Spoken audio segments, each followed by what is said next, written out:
Muy buenos días y muy buenos días a todos y a todas. Muchas gracias a la licenciada Gavito por esta presentación. Estoy un poco ronca.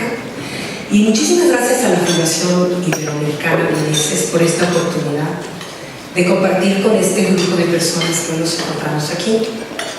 Pues de entrada, un tema que para mí es relevante y creo que lo es para la sociedad en general. Y me parece muy interesante que la Fundación se preocupe por incorporar dentro de los trabajos que hacen esta nueva herramienta que existe en el mundo, que es una herramienta que es resultado de estudios científicos y que permite mejorar todo lo que hacemos para visibilizar, como lo decía muy bien la licenciada Gavito, elementos que podemos pasar por alto y que son contradictorios con los propósitos que nos estamos nosotros poniendo como objetivos. Lo primero que yo quisiera comentarles es lo siguiente.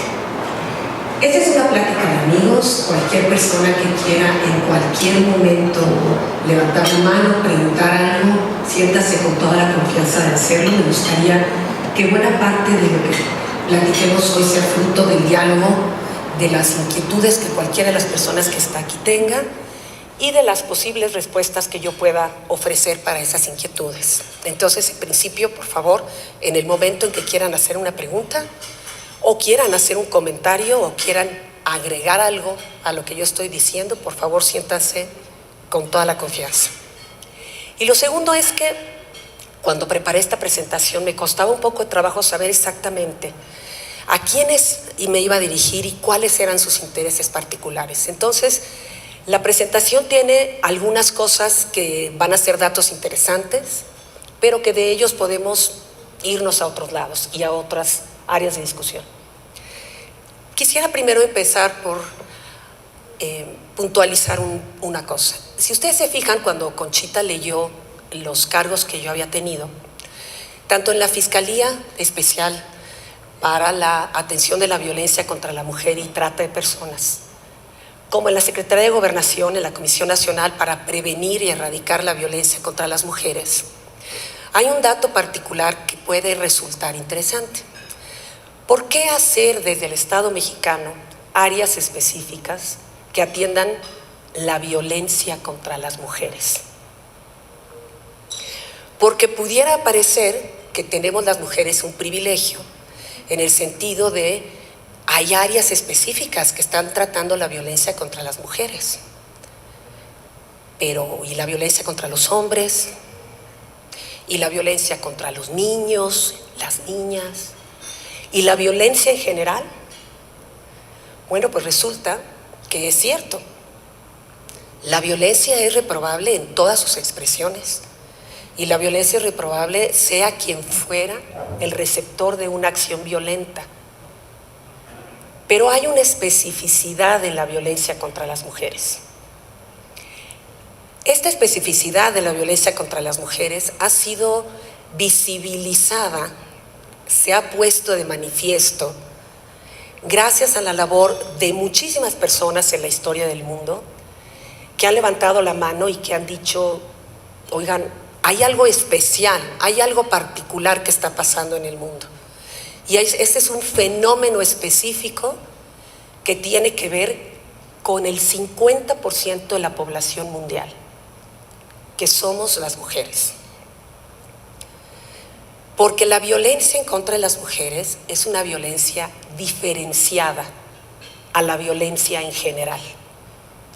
Entonces, yo sí quisiera dejar de manifiesto desde el principio que cualquier violencia es reprobable. Cualquier violencia y contra de cualquier persona, no importa si es un hombre o si es una mujer, o si es una persona que pertenezca a una comunidad sexogenérica diversa, cualquiera es reprobable. Hoy vamos a tratar de comprender un poco más y de acercarnos un poco más a un fenómeno particular que es un fenómeno sociopolítico y criminal, que es el fenómeno específicamente de la violencia contra las mujeres. Bueno, muy bien. Pero este fenómeno además de que es un fenómeno complejo, es un fenómeno complejo de comprender, es un fenómeno complejo de atacar, es un fenómeno que se ha venido viendo de manera desordenada. No hay una línea histórica ordenada en donde hayan pasado las cosas de tal forma que alguien se lo haya propuesto, sino que esto empezó con movimientos de luchas de mujeres por un lado, pero al mismo tiempo estaba el movimiento de derechos humanos a nivel internacional por el otro. Entonces, hoy sí podemos llegar a un momento en donde podemos ver de manera ordenada todo lo que ha venido pasando, pero en realidad no es fruto de una propuesta específica para poder llevar a cabo acciones que disminuyan la violencia contra las mujeres. Desde hace muchísimos años, y esto es muy interesante, aunque lo voy a platicar muy rápido, cuando la humanidad se encuentra en sus momentos más incipientes, en la época prehistórica, la actividad de los hombres y de las mujeres era igualmente valiosa para la sostenibilidad de la humanidad. La mujer daba luz, la mujer daba vida y además alimentaba a esa persona que acababa de nacer. En una época en donde la esperanza de vida era prácticamente cero, es decir, la gente nacía y se moría, nacía y se moría, dar vida y ser capaz de alimentar a alguien era una actividad muy valiosa para la sociedad. Pero también la actividad del hombre, porque el hombre protegía, el hombre salía a cazar, el hombre construía la habitación. Entonces, ambas, hombres y mujeres, tenían una participación igualitaria en la sociedad, participaban de manera igualitaria dentro de la sociedad. Y esto fue así durante mucho tiempo.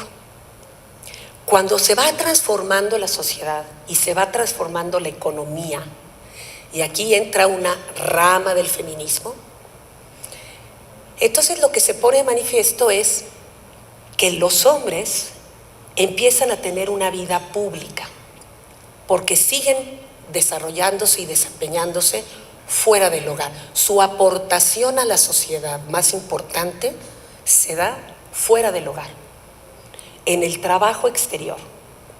Empieza a haber excedente, la producción ya no es de autoconsumo exclusivamente y empieza a haber comercio.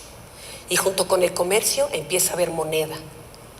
¿Y qué se vuelve el aporte que trae el hombre hacia su familia, hacia su casa?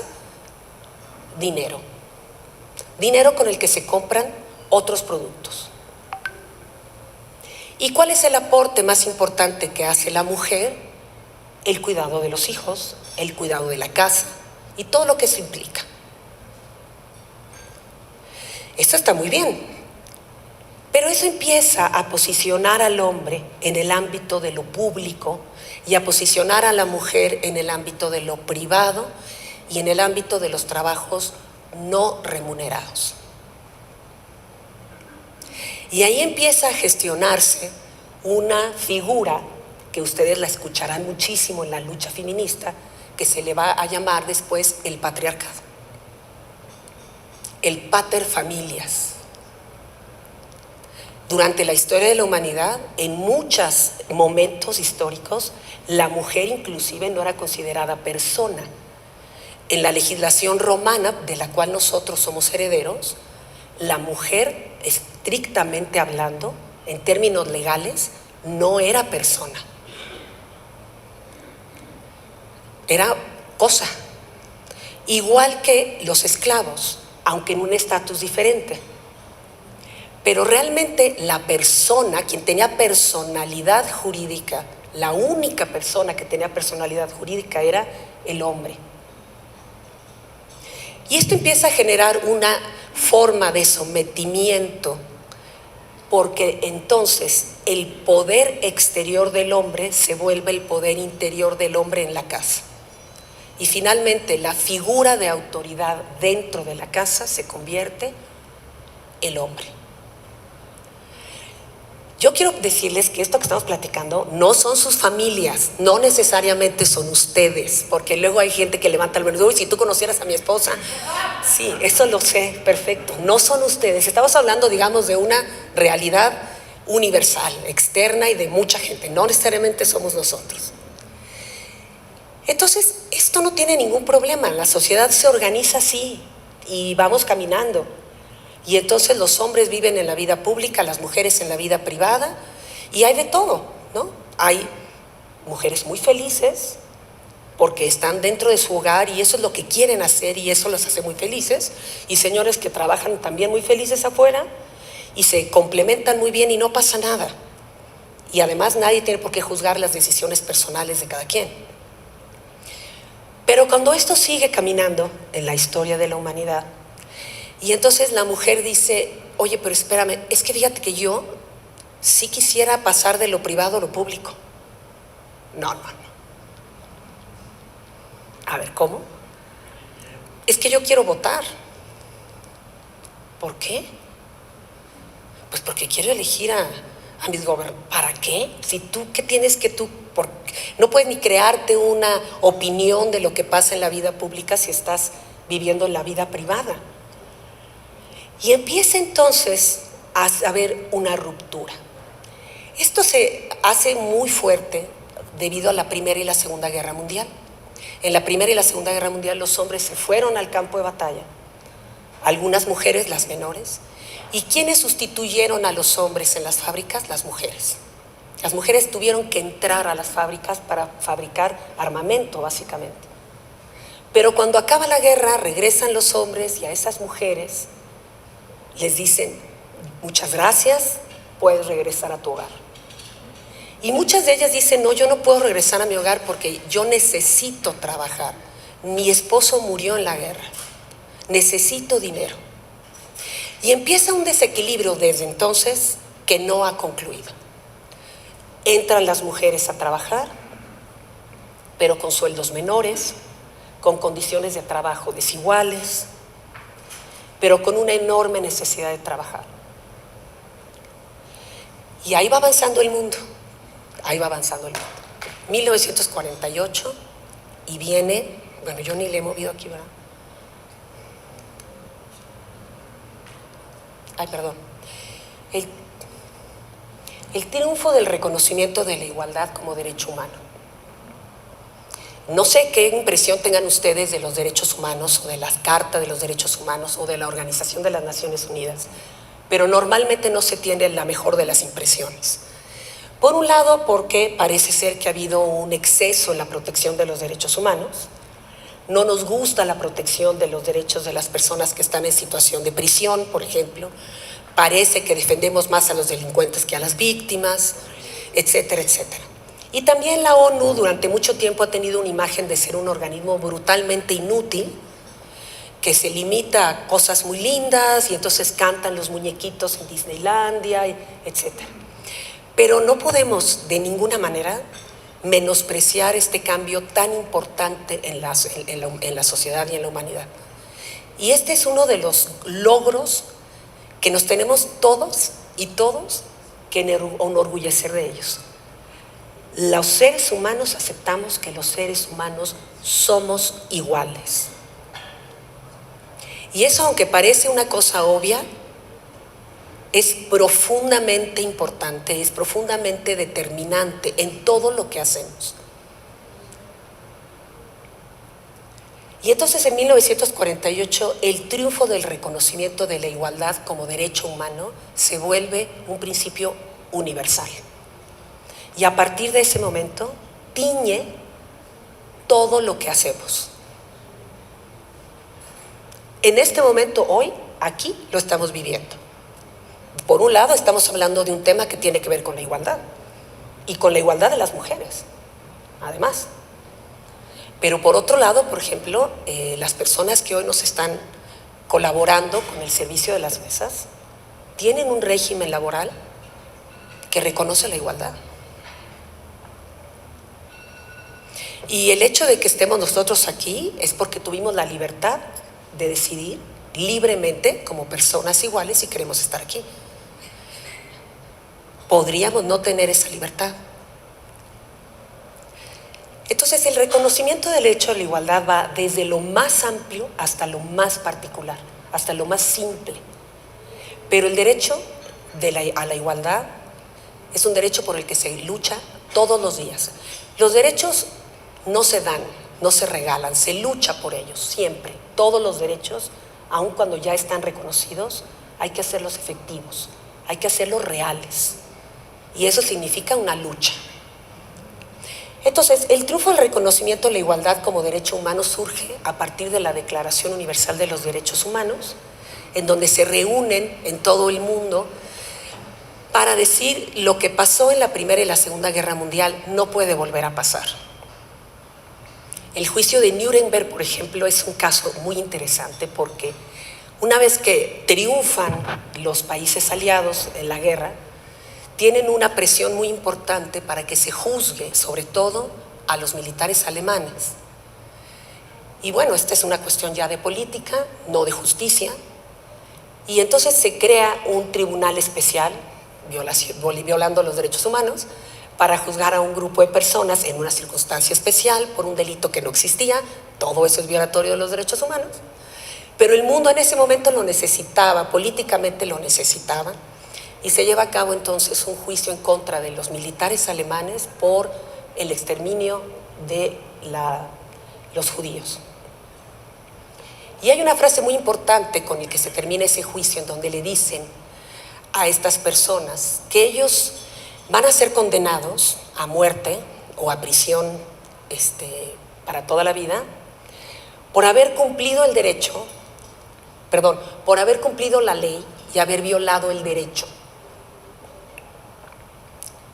Y eso da pie a entonces entender que hay algo más allá de la ley. Y eso que está más allá de la ley son los derechos humanos. Esto abre un espacio enorme en el mundo para que empecemos a entender de manera diferente, muy diferente, la relación que hay entre la norma y los derechos humanos. Entonces, el principio de igualdad como derecho humano está arriba de la norma. Va más allá de la norma. Si hay alguna norma que violenta el derecho a la igualdad, hay que inaplicar la norma. Entonces, lo que vamos a ver de aquí en adelante va a tener que ver con dos cosas que se contradicen: el derecho a la igualdad y la discriminación, que en el caso de las mujeres ha venido jugando un papel que al final del día se convierte en violencia. Bueno, si alguien quiere detenerme, decir algo, cualquier cosa, me avisa, por favor. Entonces, ya dijimos, el primer artículo de la Declaración Universal de los Derechos Humanos dice: todos los seres humanos nacen libres e iguales, en dignidad y derechos. Un dato interesante es que cuando se reunieron a hacer esta carta, imagínense, terminando la Segunda Guerra Mundial, el mundo acabando una guerra, con todos el desastre que había en ese momento, resentimientos, porque pues los que perdieron no estaban contentos de perder, los que ganaron se estaban peleando el mundo de a ver a cuánto le tocaba a cada quien. Había una conmoción importante, ¿no? ¿Cómo hacer una carta que pudiera ser firmada por todos los países? Una carta que dijera cuáles eran los derechos mínimos de las personas en el mundo y que se aceptara por los chinos, por los rusos, por los costarricenses, por los hindúes. Qué difícil hacer eso. Juntaron a un grupo de personas para que hicieran varias redacciones. Y este grupo de personas, cuando se reunieron a trabajar, tomaron una determinación. Y ellos dijeron: sí, vamos a hacer la carta, pero les vamos a pedir una sola cosa. No nos pregunten qué es dignidad. No nos pregunten qué es dignidad humana. Todos estamos de acuerdo en que los derechos humanos surgen de la dignidad humana, pero no nos pregunten qué es la dignidad humana, porque no nos vamos a poner de acuerdo. Porque la dignidad humana para todos los que estamos aquí, es más, la dignidad humana para los que estamos en este momento aquí, para todos es algo diferente. Estoy segura que no nos podríamos poner de acuerdo aquí nosotros qué es la dignidad humana. Pero todas reconocemos que hay dignidad humana. Eso sí, si yo les preguntara, levante la mano, ¿quién cree que los seres humanos no tenemos como parte de nuestra esencia algo que hemos llamado dignidad humana. Nadie va a levantar la mano. Entonces el origen, digamos, el fundamento de los derechos humanos es el reconocimiento de la dignidad humana en condiciones de igualdad para todas las personas. Si le quieres... Ya, mira. Bueno, ahora, como les dije yo, esto que estamos, a donde hemos llegado hoy, no ha sido de manera ordenada. Entonces nosotros tenemos 3 escenarios diferentes en donde todo esto se ha venido moviendo. Voy a empezar por el del medio, el feminismo. Lo pongo en morado porque pues ya ves que, ¿no? El feminismo es una lucha política por la igualdad. Eso es el feminismo.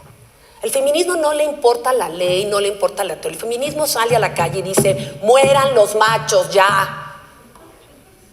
Eso hace. Y dice, todos somos Ángela, todos somos Ángela. Queremos igualdad. Es una lucha política. No le pidamos al feminismo algo que el feminismo no es.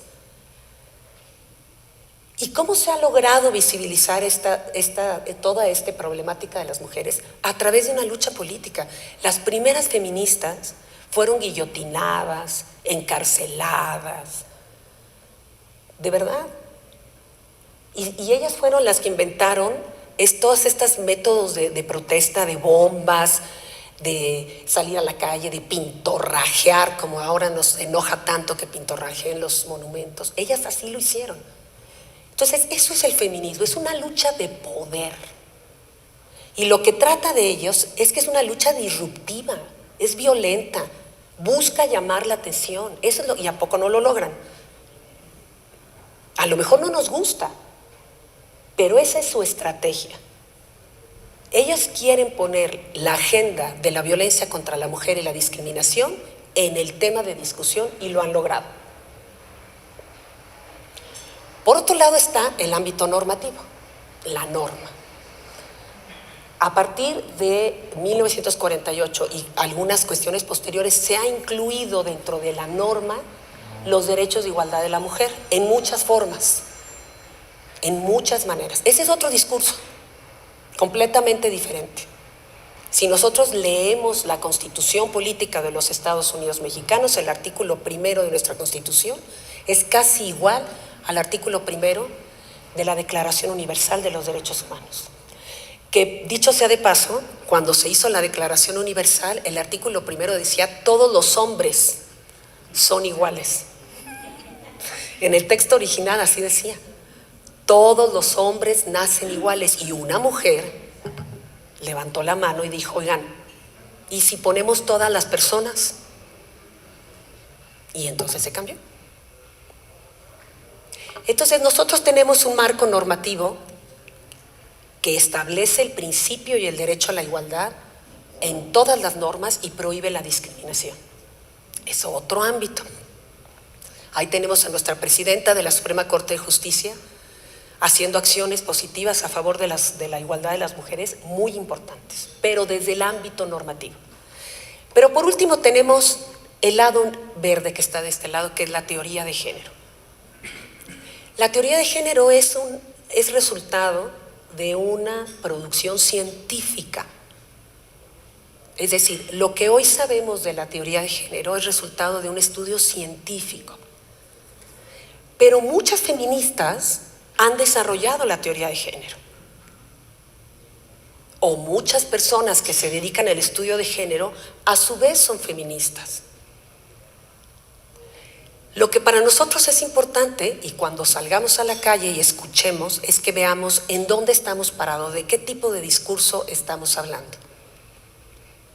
El otro día leía una nota en el periódico que decía, un grupo de colectivas, porque no son colectivos, un grupo de colectivas se manifestó enfrente de la rectoría de la universidad y estaban muy molestas porque las becas que se dan a los futbolistas hombres que estudian son mucho más grandes que le dan a las futbolistas mujeres. Y traían unas pancartas que decían, fuera Graue de la universidad, macho. El segundo párrafo de la nota decía, La unidad de género de la universidad ha elaborado estadísticas de los últimos 10 años en donde se demuestra que efectivamente ha habido 50% más recursos a los jugadores hombres que a las mujeres. Género, teoría de género. Y terminaba diciendo, el rector Graue instruyó a la Dirección General de Estudios Legislativos para que revisara los reglamentos con los que se otorgan las becas en la universidad. ¿Ya vieron los tres cuadros? Entonces, cuando nosotros vemos este tema de la violencia contra las mujeres y la desigualdad, a veces vemos un pedazo, a veces otro, a veces revueltos. Entonces, sí es un tema que de pronto se vuelve sobreexpuesto y a veces genera reticencia. Bueno, ya dijimos, ¿no? En el ámbito normativo, la Suprema Corte de Justicia ha dicho que la dignidad humana es el origen, la esencia y el fin de todos los derechos humanos. La propia Suprema Corte, ¿eh? Claro que tampoco han dicho que es la dignidad humana, ¿eh? El feminismo es un movimiento social, político, con contenido ideológico, enfrenta al poder político, transforma las estructuras sociales, jurídicas y políticas. Eso es lo que pretende. Que se vayan acostumbrando, ya no hay quien nos pare. Ese es el feminismo. Y el género tiene un contenido fáctico, trascendente, analítico, verificable, metódico y útil. Entonces, cuando nosotros hablemos ahora de género y de violencia de género, ya no vamos a hablar de feminismo y ya no vamos a hablar de normas, vamos a hablar de lo que han podido generar las teóricas de género a partir de estudios científicos. Hasta aquí vamos bien, ¿verdad? Es lo que les decía, ¿no? Que la tarde de ayer significó una manifestación. Pero bueno, ahí están las feministas. El tema de la norma.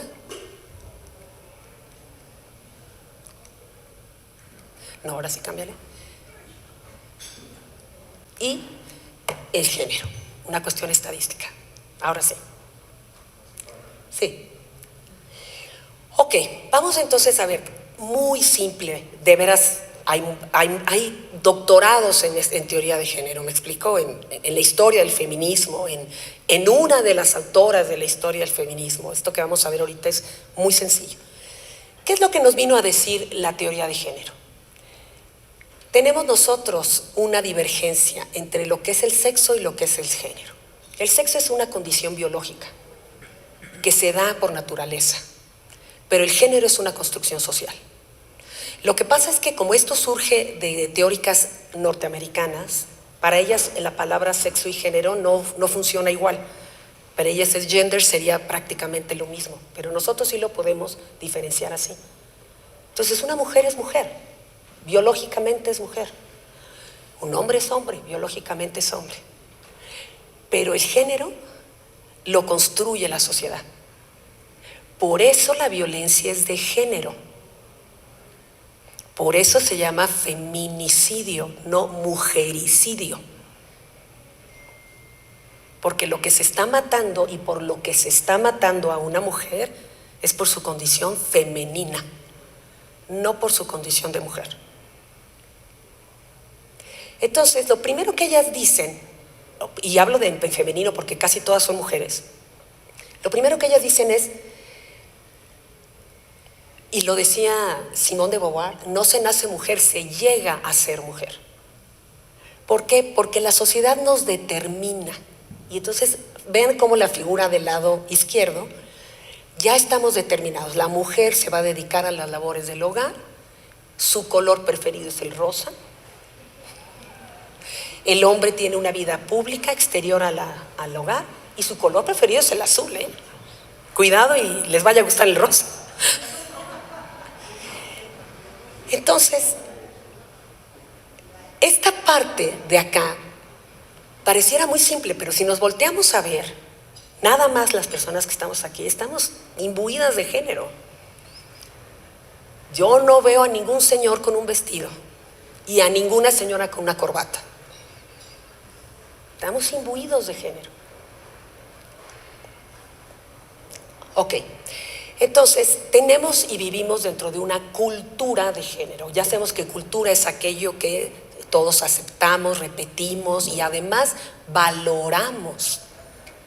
No solamente es algo que sucede, sino es algo que para nosotros es valioso. Entonces, la cultura de género es una institución social que clasifica, regula, disciplina, contiene modelos cognitivos, cambia en las diferentes sociedades y en los diferentes tiempos, pero ahí está presente la cultura de género. ¿Cómo se expresa la cultura de género? A través de estereotipos y roles. Todos son estereotipos y todos son roles. ¿Cuál es el estereotipo de la mujer femenina? Ya todo el mundo tiene una idea en la cabeza. Y seguro en esa idea ninguna de esas mujeres femeninas trae en la mano un serrucho. ¿O alguien sí? ¿Y cuál es el estereotipo de un hombre masculino? Pero además un hombre masculino confiable, educado, con el que quisieras que se casara tu hija. Hay un estereotipo. Esa es la masculinidad, ¿de acuerdo? Pero también hay un rol, porque los hombres, si los hombres hacen labores de la casa, pues son mandilones. Pero si la mujer mantiene la casa, entonces el hombre es un fracasado. Los roles juegan para los dos. ¿No se acuerdan que los niños no lloran? Los roles son para los dos, no es algo que solamente afecta a las mujeres. Somos poco libres de decidir estos roles y de decidir estas feminidades y masculinidades. Y esa es una de las cosas que ahora se está trabajando mucho. ¿Cómo quiero ser femenina? ¿Cómo quiero ser masculino? Más allá de lo que la sociedad valore como positivo o como negativo. Entonces, la cultura de género se expresa a través de estereotipos y roles y dicen lo correcto, lo adecuado, lo valioso socialmente hablado respecto de los hombres y las mujeres, lo que deben querer. Y ahí hay un tema muy importante y muy trascendente. Una mujer, cada vez esto cambia más, pero una mujer puede querer no ser madre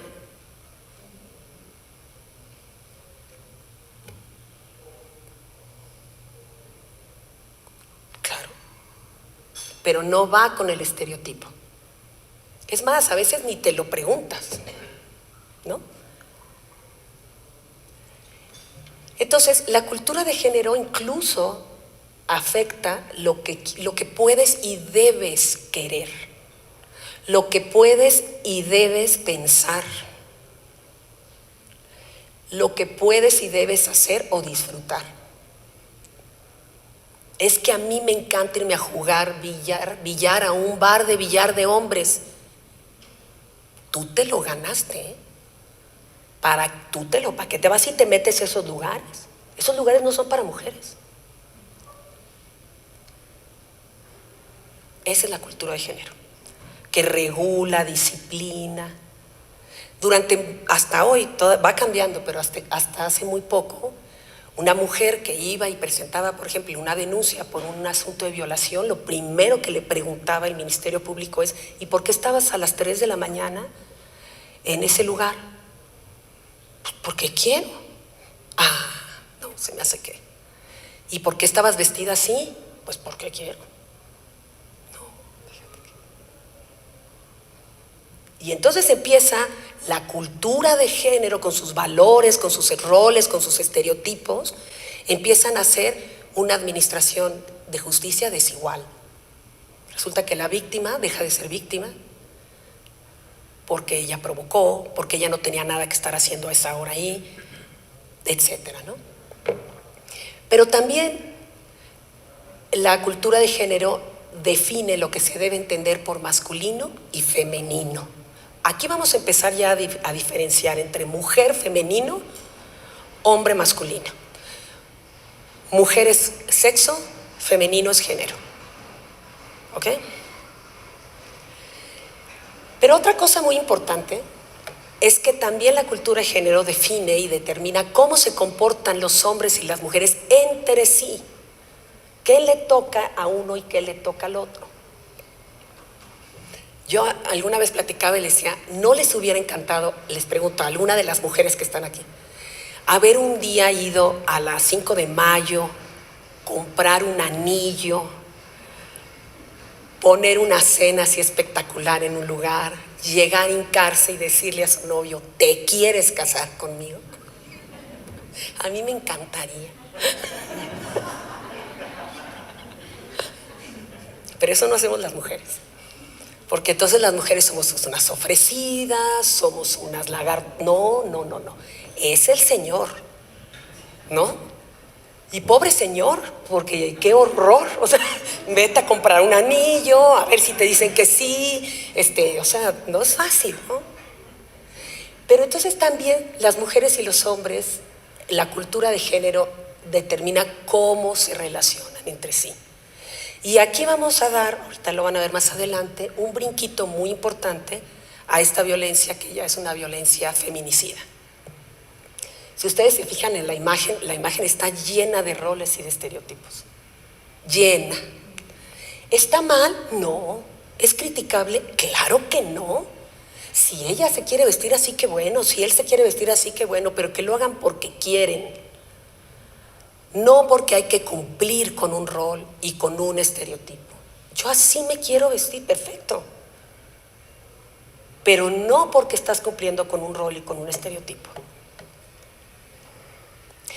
Bueno, la parte más, digamos, difícil de modificar en el tema de la cultura de género es la propia identidad de género.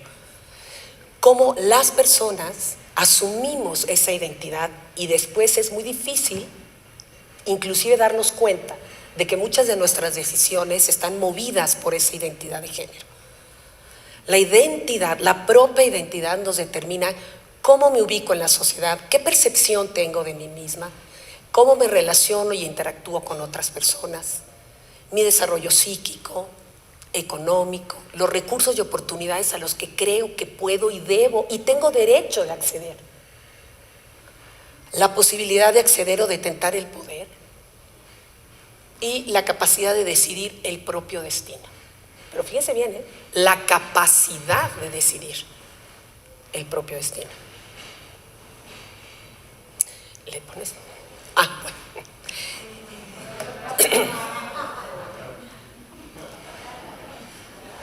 A ver, ¿qué vemos ahí? Estamos viendo roles y estamos viendo estereotipos, ¿no? Y una cosa que me encanta de esta foto, y de veras no lo digo sarcásticamente, es que están muy contentos. Y no lo digo sarcásticamente. O sea, la señora está contenta de atender al señor y de servirle el té, y el señor está feliz. Insisto, no podemos nosotros satanizar ninguna decisión personal. Si esa señora eso lo hace feliz, magnífico. Nadie puede criticarla ni cuestionarla, siempre y cuando sea una decisión personal. Ese es mi feminismo. Así yo me quiero dedicar a cuidar a mi marido y a mis hijos y después a mis nietos. Perfecto, pero porque quieres. Ahí tenemos todo, ¿no? A ver la que sigue. Igual aquí, me encanta. Y les voy a decir que esto, las dos, la anterior y esta, son publicidad que se había venido manejando muchísimo, ¿no? La que sigue. Miren, esta me encanta. ¿Ya vieron? Los roles y los estereotipos. Ambos son juguetes de Lego, los dos. Ambos. Entonces, desde que eres niña, bueno, desde que la mujer está embarazada y salen ahora con sus cosas esas padrísimas de que salquen los papelitos o el humo, ¿no? Y dices, hombre, ay, qué padre, se va a ir a jugar conmigo fútbol.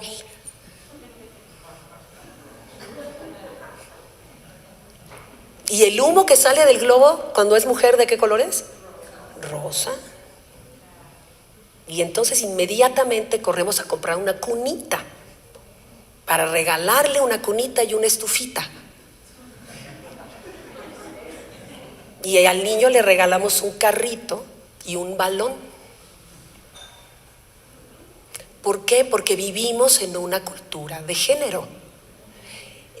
Lego está haciendo, y ya ha empezado a hacer una cosa muy interesante, igual que Disney, de romper estereotipos, porque ya esto en el mundo está tan fuerte que ahora ya tienen muñequitos, mujeres que son, ¿no?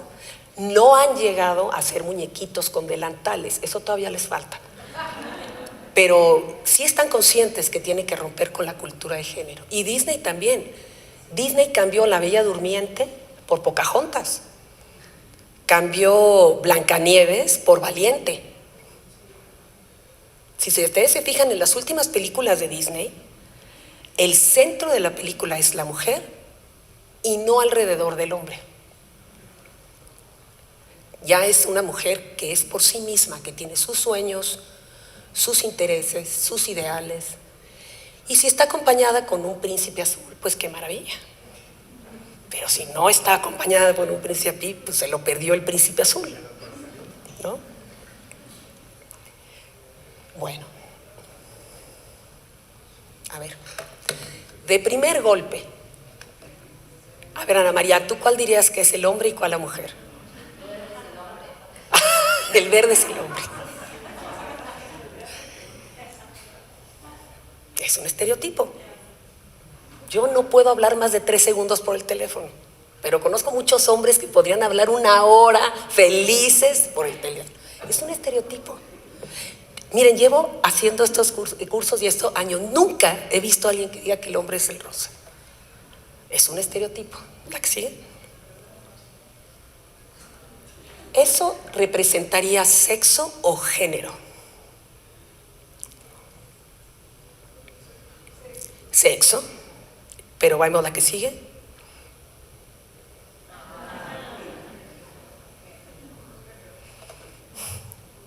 Eso es género. Miren, puse en Google una búsqueda y dije, hombre exitoso.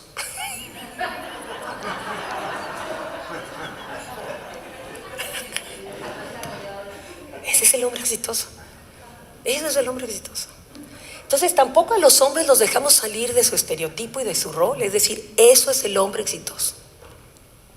No hay manera de hacerse mucho hablar. ¿La que sí? Eso sería femenino. ¿La que sigue? ¿Y eso?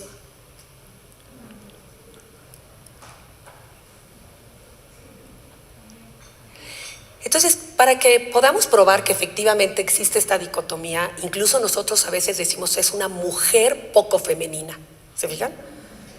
O es un hombre muy masculino. ¿Se fijan cómo es un componente que se le suma a la parte biológica? ¿No? Es que es muy poco, esa es una mujer muy poco femenina. Y además lo decimos como algo negativo, ¿eh? Es una mujer muy poco femenina, pero es un hombre muy masculino. Entonces, fíjense cómo si son 2 componentes diferentes. Y lo que está en juego es la cultura de género, la femineidad o la masculinidad y cómo la entendemos, pero sobre todo a qué nos obliga. ¿La que sigue?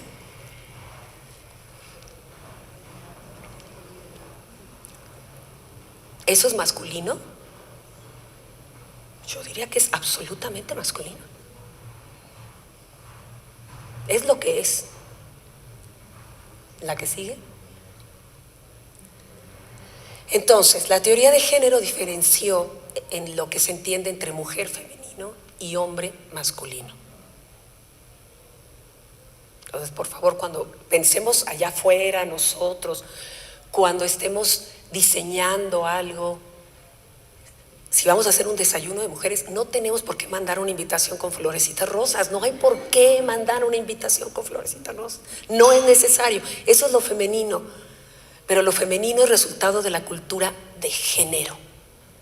No es una cuestión natural, porque también esa es la parte más importante. Es decir, durante mucho tiempo se ha sostenido que las cualidades femeninas de la mujer son naturales, corresponden a su naturaleza humana y la de los hombres también. Las mujeres somos más tiernas. No es cierto. Los hombres son más valientes. Tampoco es cierto, ¿eh? No es cierto. No corresponden a su naturaleza. Y entonces lo malo es que si no se portan así, estamos en contra de la naturaleza. No es cierto. Lo femenino y lo masculino es una construcción social y personal. La que sigue. Bueno, ahora vamos a entrar a este tema que va entonces ya a tener una repercusión, porque todo lo de antes está muy bien en términos así nada más como de identificarnos, etcétera. Pero resulta que esta cultura de género tiene implicaciones específicas en la sociedad que ponen a la mujer en una condición de desigualdad. Y entonces habíamos dicho al principio que el mundo había reconocido como principio fundamental la igualdad de todas las personas. Y resulta que la cultura de género, a través de sus diversas expresiones y a través de sus consecuencias, pone a la mujer en una condición de desigualdad. Y a eso se le llama violencia contra la mujer por razón de género. Creo que así quedó clara ¿no? No toda la violencia contra la mujer es por razón de género. Puede no serlo, puede ser otro tipo de violencia. Pero nosotros vamos a hablar de aquella que es por razón de género. Y Conchita decía al principio, hablaba de un término muy importante que es la perspectiva de género. A eso se le ha venido llamando a esta herramienta que se desarrolló a través de la teoría de género para observar la realidad de una manera diferente, para observar lo que pasaba y poder diferenciar el fenómeno y lo que lo provoca. Y entonces hemos venido encontrando que hay fenómenos que ponen en la mujer en una condición de desigualdad y que lo que lo provoca es la cultura de género. A ver, vamos a ver la que sigue. A mí esta foto me encanta. Esta es la portada de un estudio que hizo McKinsey y que ha venido repitiendo durante varios años, porque en el mundo, fíjese, fuimos muy afortunadas, porque alguien descubrió que resulta que si las empresas tienen en sus consejos de administración una representación importante de mujeres, tienen mejores rendimientos. Pero eso no es una cuestión, acuérdense, no es una postura feminista, es un resultado de un estudio científico. Y entonces ahora Ford, Chrysler, la PepsiCo, todas las empresas que ya se convencieron de que es así, están haciendo importantísimos trabajos para erradicar por completo todas ellas prácticas que se dan en la empresa y que impiden que las mujeres permanezcan y se desarrollen. McKinsey, de manera voluntaria, ellos por su cuenta hacen este estudio cada X años. En Estados Unidos lo venían haciendo hace mucho tiempo, en México lo acaban de empezar a hacer. Y esta es la portada de su estudio. ¿Se acuerdan de que hablamos de igualdad?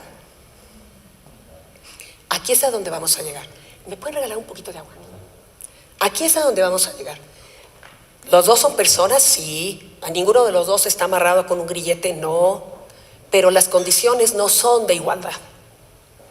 Entonces aquí vamos a ir a lo que ahora se entiende. Hay igualdad formal e igualdad sustantiva. La igualdad formal ya la alcanzamos, ya está en la ley. Ya ninguna ley dice que puedes vender a una persona. No, ya no. Esa es la igualdad formal. En ningún lugar dice que una mujer no puede trabajar. No. Pero ahora vamos a la igualdad sustantiva. Vamos a hacer que esa igualdad formal se vuelva una igualdad real, sustantiva. Y la verdad es que aquí tenemos que hacer un reconocimiento a los organismos internacionales que han estado duro y dale, duro y dale, duro y dale, diciendo no es suficiente, no es suficiente, no es suficiente, tenemos que ir por más. el Comité CEDAW de la Organización de las Naciones Unidas todo el tiempo está luchando por esto. La que sí. Bueno, vamos a empezar a ver algunos datos que a mí me parecen increíbles. Miren, esta es una encuesta que hace McKinsey aquí en México. Y bueno, y en otros países. Fíjense, dice, sesgos de género, ¿ok? Ya sabemos perfecto de qué estamos hablando, cultura de género, ¿de acuerdo? En el ámbito laboral y educativo. Cuando hay trabajos escasos, esa es la pregunta, ¿eh? ¿Los hombres deberían tener mayor derecho a un trabajo que una mujer? México está en el tercer lugar, digamos, los que más lo dijeron, de abajo para arriba, ¿no? Es México. Si en México estamos en el tercer sitio. Nosotros en México creemos que cuando hay trabajos escasos, los hombres deberían tener mayor derecho a un trabajo que una mujer. ¿Cómo ven? ¿Eso se llama igualdad?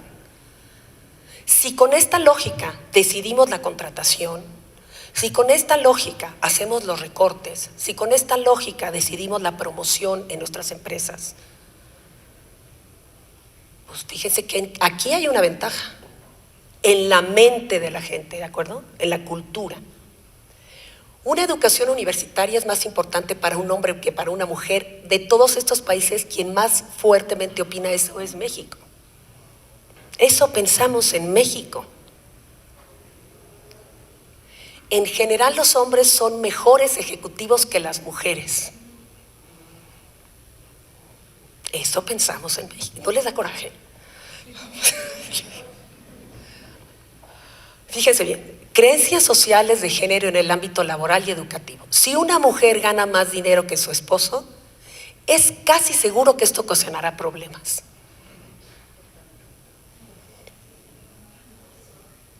Aquí estamos. Cuando una madre tiene un trabajo remunerado, sus hijos sufren. Pero yo les voy a hacer una pregunta honesta, ¿eh? De las mujeres que estamos aquí y que hemos trabajado toda la vida o que hemos tenido que trabajar en distintos momentos, ¿nunca tuvieron una sensación de culpa?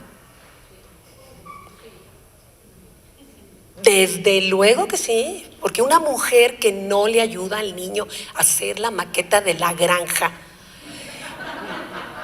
y no le hace a mano el disfraz de sirenita, hace que su hijo sufra, ¿eh? Margarita. Ok. ¿La que sigue? Bueno, ahora vamos a ver cómo impacta, como yo decía, si esa es la lógica. Fíjense lo que pasa. En el nivel de entrada de hombres y mujeres y el nivel de llegada a ocupar un puesto de dirección en una empresa. ¿Ya vieron la diferencia? ¿Por qué? Somos menos competentes, no nos da ganas de ser más, tener un puesto directivo. ¿Por qué? Y en este trayecto, hay un montón de cosas que se llaman violencias. Por ejemplo, el acoso laboral, el acoso sexual. Pero también aquí están las condiciones desiguales de trabajo de una mujer y de un hombre. El concepto de discriminación tiene dos maneras de verlo. Una es tratar desigual a los iguales, pero la otra es tratar igual a los desiguales. Si en este lugar no hubiera rampas para acceder, estaríamos discriminando a las personas que se mueven en una silla de ruedas. Eso sería una discriminación. Tenemos que atender a sus condiciones. Las mujeres necesitamos que se atiendan nuestras condiciones, porque la solución no es abandonemos a los hijos, abandonemos a la familia. No, esa es una equivocación. Socialmente hablando sería un error enorme, porque hay que proteger a los hijos y que hay que proteger a la familia. ¿Pero por qué las mujeres? Porque esto va a tener otra consecuencia que ya veremos más adelante. ¿Se acuerdan del patriarcado? ¿Esto qué genera? Genera hombres fuertes, hombres ricos, hombres con capacidad de decisión y mujeres vulnerables. A ver la que sigue. Aquí tenemos, es como la misma gráfica, pero puesta de otra forma, ¿no? Mujeres y hombres. Vean la diferencia. ¿Ya vieron? Ese es un fenómeno que desde el Comité CEDAW y desde el Instituto de las Mujeres en México se está tratando de revertir. Y ahora venimos a la perspectiva de género. Antes se pensaba, no, es que las mujeres les da miedo tener un puesto más grande. Las mujeres no tienen carácter para estar en un puesto ejecutivo. Las mujeres prefieren cuidar a sus hijos, prefieren. La perspectiva de género lo que ha venido a diseccionar es que todas esas afirmaciones no necesariamente son ciertas, sino que hay condiciones de desigualdad. Y esas condiciones de desigualdad en el paso del tiempo van rezagando a las mujeres. Entonces, si no hay condiciones de igualdad, no hay vigencia del principio de igualdad. Y esa es una violación fundamental a los derechos humanos. Así se llama. ¿La que sigue?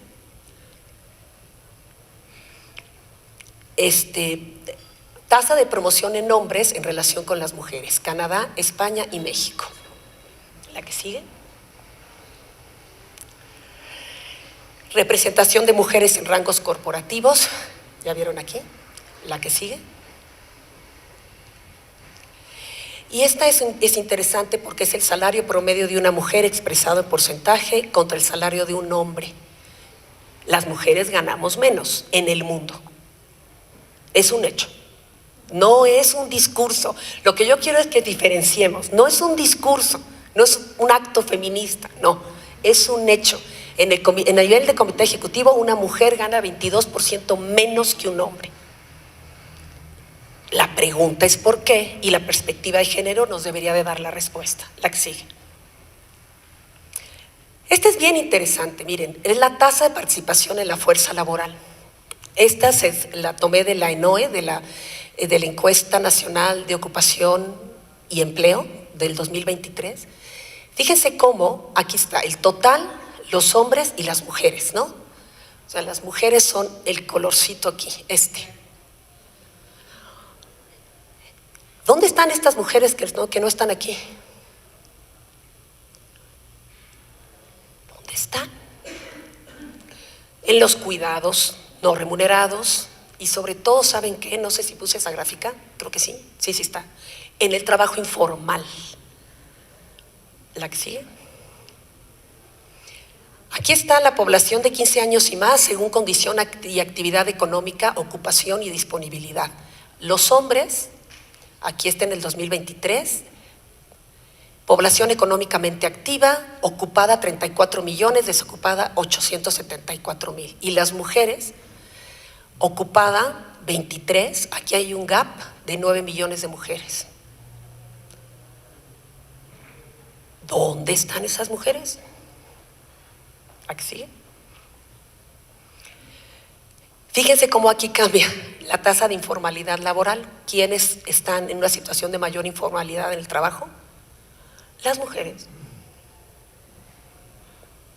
¿Y por qué las mujeres? Porque las mujeres no terminan de caber en los esquemas formales por las condiciones laborales. Entonces terminan en la parte menos protegida laboralmente hablando, que es la informalidad. No hay seguro social, no hay certeza, hay abuso, hay etcétera, ¿no? El comercio informal, etcétera, ¿no? La que sigue. Tasa de ocupación en el sector informal, ahora sí ganamos las mujeres. No ha sido un buen sexenio para las mujeres. La que sigue. Labores domésticas y de cuidado respecto del Producto Interno Bruto, ¿ok? No se ve aquí abajo muy bien, pero los hombres, ¿cuál creen que sea? ¿El gris oscuro o el azul? El azul. Estos son los hombres y estas son las mujeres. ¿Qué significa esto? Que la aportación al Producto Interno Bruto de las mujeres en trabajos no remunerados, que ya se mide, ¿se imaginan? Ya se mide lo que aporta el bañar a un niño, cambiarle el pañal, recogerlo en la escuela, barrer la casa. Ya se mide lo que aporta el Producto Interno Bruto. Vean la diferencia. El problema es que esto no es remunerado y tampoco es reconocido, entonces no genera empoderamiento de ningún tipo, ¿eh? Muy bien. La que sigue y la que sigue, porque esa ya la vimos. Ok. Ahora vamos a ver la parte, otro tipo de violencia, que esta es la violencia física, la violencia que viven las mujeres. Primero, una cosa importante, la violencia tiene un propósito. La violencia no se hace porque sí. La gente no mata porque sí, la gente no golpea porque sí. Ahorita nadie se va a levantar aquí a pegarle a alguien porque tiene un propósito. La violencia trae siempre atrás algo que quiere conseguir. Y para que nosotros identifiquemos cuando estamos hablando de violencia contra la mujer por razón de género, tenemos que preguntarnos qué quiere conseguir esa violencia. Esa es la pregunta. Entonces, la violencia se expresa en diversas conductas, pero atrás siempre hay una razón. Aquí vemos dos cosas que son violentas, ¿estamos de acuerdo? La guerra, un señor ahí, ¿no? Pero ¿cuál será el propósito de este ejemplo? Por ejemplo, no sé, Silvia, ¿qué te imaginas que es este propósito de aquí? Algún tipo de conquista, la protección de un territorio, etc. Y acá pues está clarísimo, ¿no? ¿Qué tipo de violencia? Aquí pues hay un robo. Hay un propósito económico, ¿estamos de acuerdo? Lo que hay allá adentro lo va a vender, la bolsa la va a vender, el celular lo va a vender, la cartera trae dinero. ¿Ok? Perfecto. La que sigue. Pero ¿cuál es el propósito aquí? Esa es la pregunta. Siempre para ver si la violencia que se está ejerciendo contra una mujer es por razón de género o no, la pregunta es, ¿cuál es el propósito? Ahora sí, ya habían dicho ustedes, control, ¿qué más? Sometimiento. Ese es el propósito. ¿La que sigue? ¿Cuál es el propósito? Controlar, someter. Y la pregunta es, ¿qué beneficio le da a un hombre controlar y someter?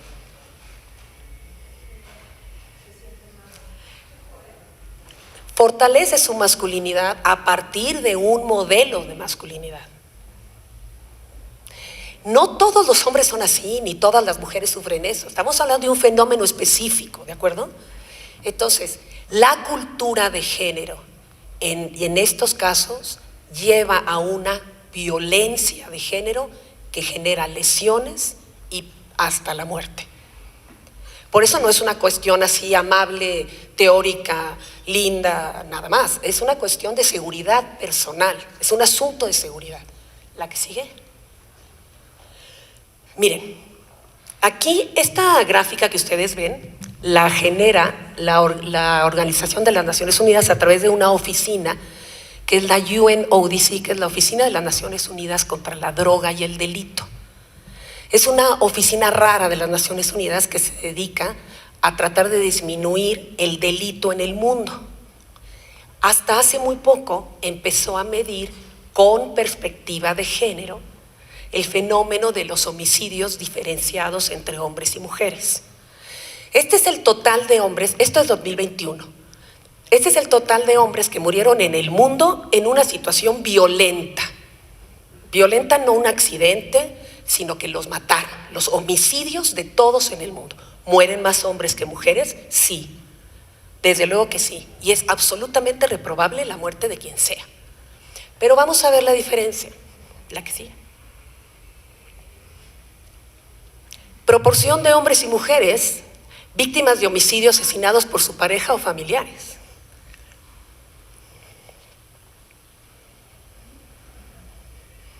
Esa es la diferencia. Que a las mujeres las matan en su casa. Que el 50% de las mujeres que mueren en una situación violenta las mata una pareja o un familiar, y de ese 50%, el 40 y tantos % lo mata su pareja íntima. Si nosotros aquí dijéramos, tenemos que hacer una política pública para disminuir el homicidio de mujeres en el mundo, ¿qué diríamos? ¿Qué les diríamos a las mujeres? Duerme con un mazo abajo de tu almohada. Porque ¿dónde es tu mayor riesgo? Tu casa. La que sigue. Esto no es diferente en el mundo, que esto es muy interesante. Es decir, este tema de la cultura de género es un fenómeno mundial. El azul dice porcentaje de homicidios de mujeres relacionadas con la pareja o la familia y porcentaje de homicidios de los hombres, ¿no? El azul son los hombres, el rojo son las mujeres. Un fenómeno mundial.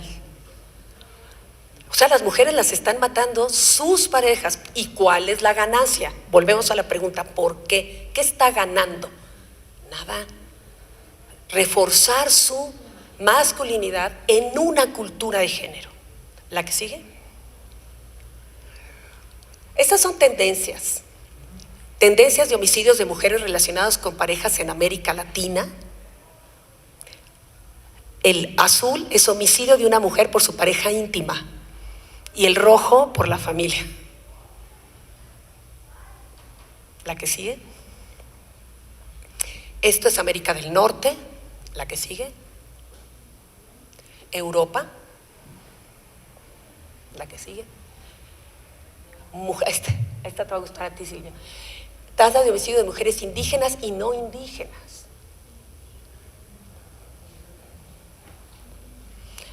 Ok, ahora vamos a ver esta otra estadística. El Sistema Nacional de Seguridad Pública, el Secretariado Ejecutivo del Sistema Nacional de Seguridad Pública en México, genera cada mes una estadística de todos los delitos. Y afortunadamente, gracias a muchísimos esfuerzos, hicieron una sección diferenciada entre hombres y mujeres. Antes no la hacían. Y entonces estos son los delitos que sufren las mujeres en el mes pasado. ¿Cuál es el delito más fuerte? Lesiones. Lesiones. No les roban, no las secuestran, las golpean. ¿La que sigue? Aquí está, a mí me aterra porque este es el total de delitos, ¿de acuerdo? Por bien jurídico tutelado. Lo que más hay es el robo, bien jurídico, el patrimonio. ¿Y por qué el robo? Estos son los delitos que se denuncian, ¿Por qué el robo? Pues porque muchas cosas que te roban, si no las denuncias, no te las pagan. Por ejemplo, el carro, el seguro, etc. Pero ¿cuál es el segundo delito más fuerte en nuestro país? La familia. El interior de la casa es el lugar más violento. ¿La que sigue? Muchas veces nos preguntamos, pero si le pega, ¿por qué se queda ahí? Pero si ya le hizo esto, ¿por qué se queda ahí? ¿Por qué no se va? ¿Por qué? Y a mí me gusta mucho esta pantalla porque dice, el objetivo de la violencia es tener a la mujer bajo control, vencer su resistencia, quitándole poder para lograr su sumisión y su dependencia psicológica.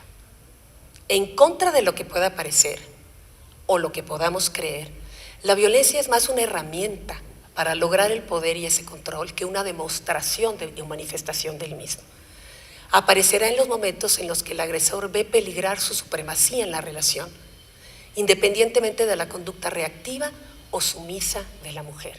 Entonces, ¿qué tenemos aquí? Un fenómeno que se origina por una cuestión cultural, porque no es económica, es cultural, en donde los hombres asumen que tienen el derecho de tener a una mujer bajo su control. Y en la medida en que la mujer se sale de ese control, la violencia se incrementa. ¿Hasta qué? Hasta que las matan. Entonces, por eso la tesis y la lucha de las mujeres feministas es cero tolerancia. Por eso es cero. Porque empieza ahí. Es cero tolerancia. Porque si no, eso va a terminar en un feminicidio. Eso es la perspectiva de género. Eso es ver el fenómeno con la intención de visibilizar cuáles son las desigualdades, las desventajas, los estereotipos, los roles que estamos reproduciendo. Y hay que luchar en contra de esa, digamos, violencia que estamos reproduciendo continuamente, ¿no? Creo que la que sigue es la última.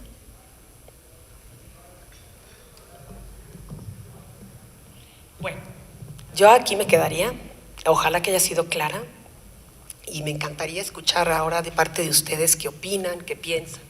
Sí, Maribel.